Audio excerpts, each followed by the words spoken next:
எனக்கு சின்ன வயசுல இருந்து தளபதினா ரொம்ப ரொம்ப ரொம்ப ரொம்ப பிடிக்கும். எங்க வீட்டுக்காரோட எனக்கு விஜய் தான் பிடிக்கும். I am so happy, very very happy. எங்க தலைவரை பாக்குறதுக்கு, எங்க அண்ணனை பாக்குறதுக்கு செம்ம உற்சாகத்துல நாங்க இருக்கோம். நாங்க வந்து இப்ப சங்கீதா முத்துக்குமார், பெரம்பலூர் டிஸ்ட்ரிக்ட்ல இருந்து வரோம். நகர மகளிர் அணியா இருக்கோம். எங்க விக்கிரவாண்டியை விட இங்க செம்ம பிரம்மாண்டமா இருக்கு. அங்கேயே பயங்கரமா இருந்துச்சு. நாங்க அப்பவே பாத்தீங்கன்னா ஒரு 40 பேர் வந்திருந்தோம், மகளிர் மட்டும். இப்பயும் வந்துட்டு இருக்கோம், ஒரு 40-45 பேர் வந்திருக்கோம்.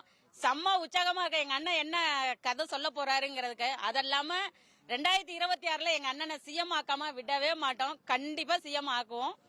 அது இல்லாம பெண்களுக்கான பாதுகாப்பு சூப்பரா இருக்கு. அதனால நாங்க எல்லாரும் சேஃபா வந்துட்டு சேஃபா போவோம்னு எங்க அண்ணன் எப்பயுமே கேட்பாரு. எங்க சேஃபா வந்தீங்களா, சேஃபா போனீங்களான்னு எங்க அண்ணன் எங்க எப்பயுமே கேட்பாரு. நல்ல ஒரு மாற்றத்தை கொடுப்பாருங்கிற எண்ணத்துல நாங்க எல்லாரும்